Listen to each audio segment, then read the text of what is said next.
Será que a falta de acesso ao crédito deixa o produtor rural endividado? Vamos trazer mais informações sobre esse tema. Crédito Rural.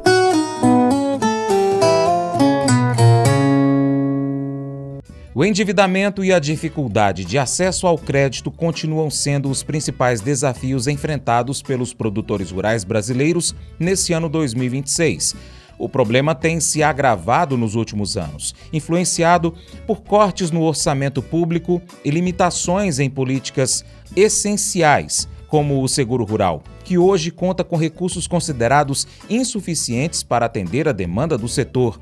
Diante desse cenário, a Frente Parlamentar da Agropecuária tem defendido a necessidade de ampliar o apoio ao produtor e criar mecanismos que facilitem o acesso ao crédito, como novas plataformas e mudanças na legislação. A avaliação é de que, sem ajustes estruturais, a situação pode comprometer a capacidade de produção e investimento no campo. Em entrevista ao jornalista Estevão Damásio, da CNA, Confederação da Agricultura e Pecuária do Brasil, o deputado Márcio Ronaiser, da FPA, defende que o principal caminho é desburocratizar. Há uma burocracia excessiva. É isso que eu digo. Claro que tem que punir. Quem não cumpre a legislação tem que ser punido. Quem não defende o meio ambiente, quem não tem responsabilidade, quem só visa o lucro, esse aí tem que ser punido.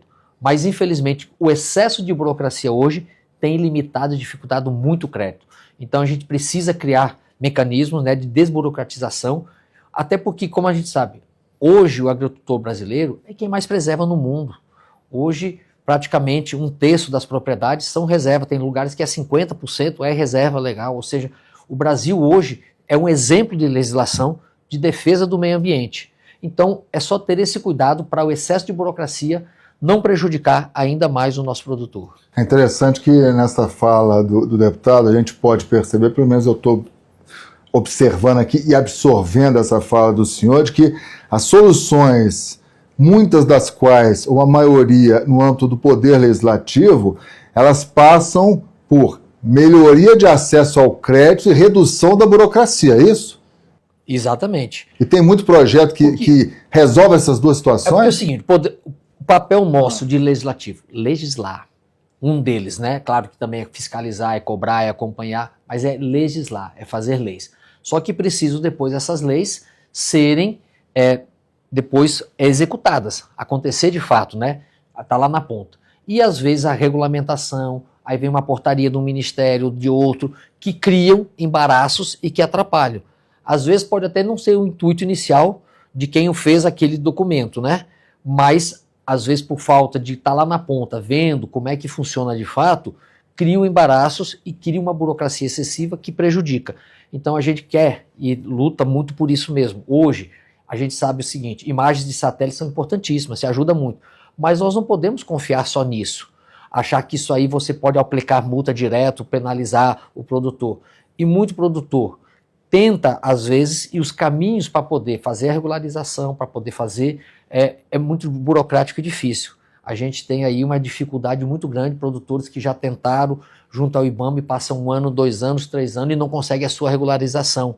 Uma burocracia excessiva e grande que precisa ser aí corrigida.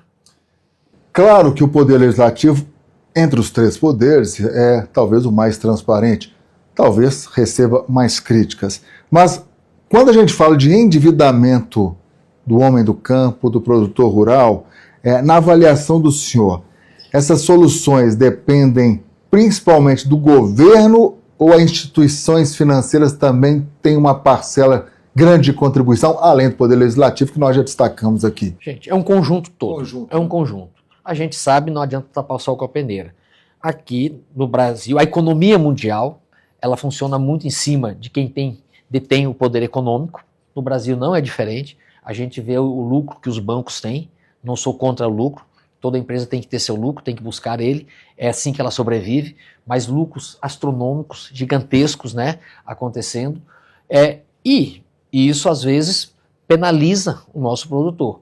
O excesso de garantias que estão se pedindo hoje, o excesso e o rigor na concessão do crédito, que eu sei que é necessário, você não pode dar crédito para quem não vai receber, então há uma necessidade, mas isso tem prejudicado. como nós falamos, o meio ambiente hoje, as certidões ambientais são necessárias, são exigidas e é preciso que tenha, mas o produtor rural às vezes tem dificuldade de ter acesso a todas elas, é uma burocracia excessiva, você entra, leva 1 mês, 2 meses, 3 meses, dependendo dos estados, um tempo muito grande para conseguir ter acesso a essas licenças ambientais, mesmo que você esteja 100%, esteja regularizado. Então a gente precisa. Criamos aí o Código Florestal, que foi um grande instrumento que o Brasil fez, que serve de exemplo aí para o mundo inteiro, que hoje preserva o meio ambiente e que dá uma certa segurança jurídica para o produtor, mas essa segurança jurídica às vezes ela fica um pouco afetada. Nós precisamos de mais instrumentos que nos dê mais segurança jurídica para a questão da propriedade, para a questão das nossas da preservação do meio ambiente e que o produtor seja visto como aquela pessoa que acorda cedo, que trabalha dia a dia, não tem descanso para poder colocar comida na mesa das pessoas e não um vilão como alguns tentam passar. É claro que em todos os lugares tem gente boa e gente ruim. Um ou outro, às vezes, tem a ganância e ultrapassa e passa por cima de tudo, como em todos os setores da economia tem. Não dá para generalizar. Mas a grande maioria do produtor rural brasileiro é aquela pessoa dedicada e que ele sabe que o maior patrimônio que ele tem é a sua terra e sua água. Então ele preserva e ele cuida daquilo com muito carinho. O nível de endividamento, isso de uma forma geral, da família brasileira cresceu muito.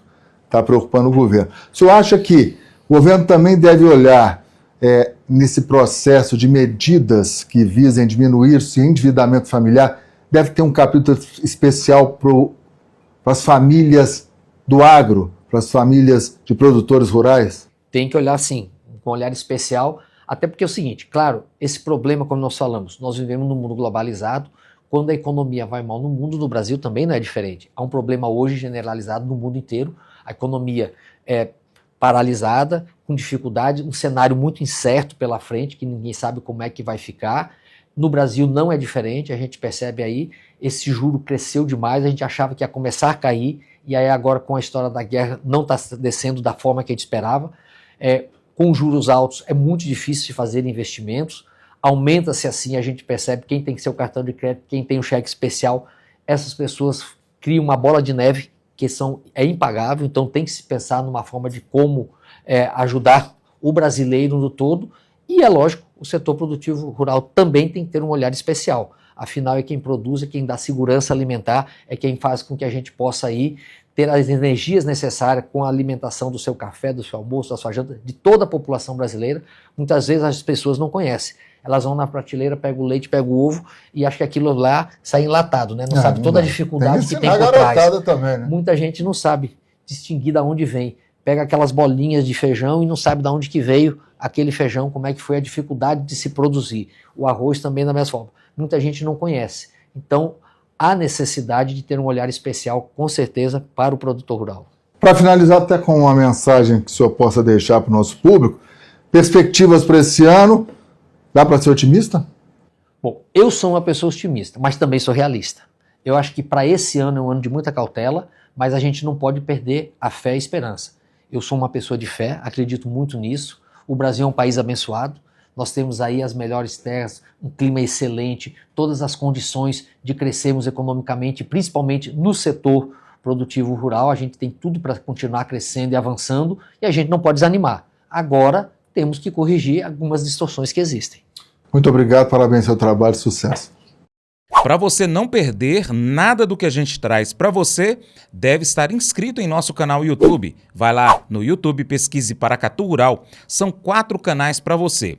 Paracatu Rural Mercado Agro, Paracatu Rural Escola do Campo e também Paracatu Rural Cortes. A gente está separando o nosso conteúdo e em breve você vai estar entrando sempre naquele canal que mais te interessa naquele momento. Combinado assim? Inscreva-se nos 4 canais. Clica no sininho para receber notificações, compartilhe os nossos vídeos, deixe o seu comentário, dá o joinha. Valeu!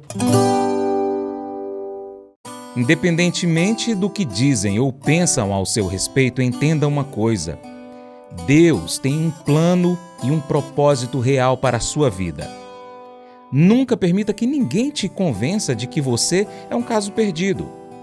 A Bíblia nos ensina que a fé, o amor e a esperança permanecem. Por isso, faça da esperança sua âncora.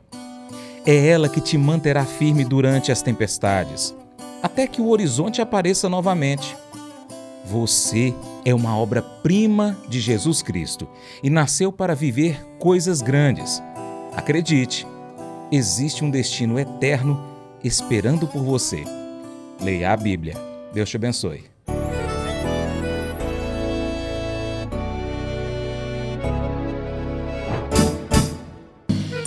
Acordo de manhã para prosear no mundo do campo, as notícias escutar. Vem com a gente em toda a região com o seu programa Paracatu Rural. Tem notícias, informação e o mais importante, sua participação. Programa Paracatu Rural. Programa Paracatu Rural.